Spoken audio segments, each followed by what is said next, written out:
Try to imagine what a hospital looks like to a mosquito. There are hundreds of warm people in one building. Blood moves through tubes in open wards. The air stays humid from all the cleaning. The temperature is kept steady at 70 to 75 degrees Fahrenheit all year. If you wanted to design the perfect place for mosquitoes, it would look a lot like a hospital. Mosquitoes find people by following carbon dioxide, body heat, and certain chemicals in sweat. Hospitals have all of these in large amounts, all in one place. So it's not just chance that you rarely see mosquitoes in hospitals. Hospitals use a careful, multi-layered system to control the environment, and most of it doesn't involve bug spray. Layer 1. The air system. The strongest mosquito barrier in a hospital is something you can't even see.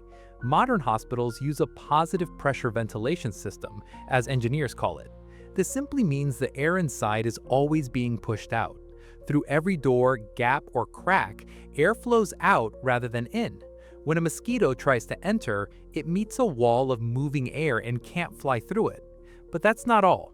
Hospital HVAC systems replace all the indoor air 6 to 12 times every hour. This means the CO2 you breathe out, which mosquitoes use to find you, is always being diluted and pushed outside before it can build up near any door or window. In your bedroom, CO2 from your breath gathers around you as you sleep, acting like a neon sign for mosquitoes. In a hospital ward, that CO2 disappears in just a few minutes. Layer 2. The architecture. When you walk into a modern hospital, you'll notice you never go straight from outside to inside in just one step. It's a buffer zone, a vestibule, a set of double doors with a gap between them. This setup is called an airlock entry, mainly used for infection control, but it also works as a great mosquito barrier. By the time a mosquito gets through the first door, the second one is already shut. Layer 3. The light and the traps.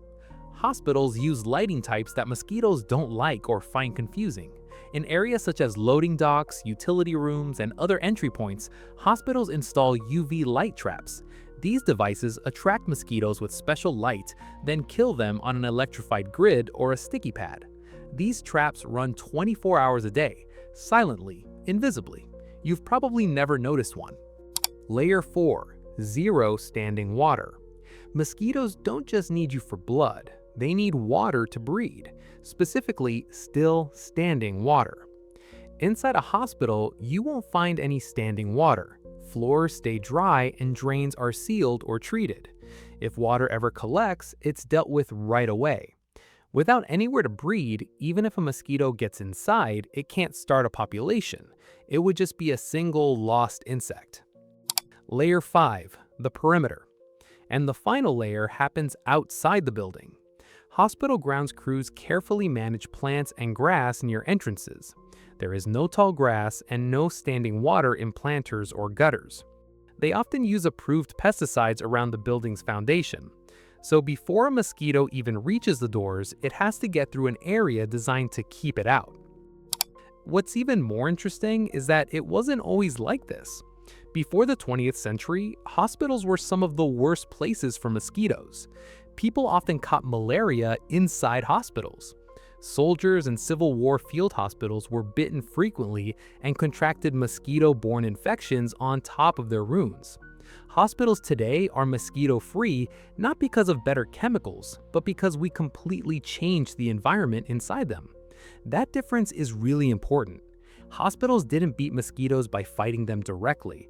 They won by creating an environment where mosquitoes can't survive.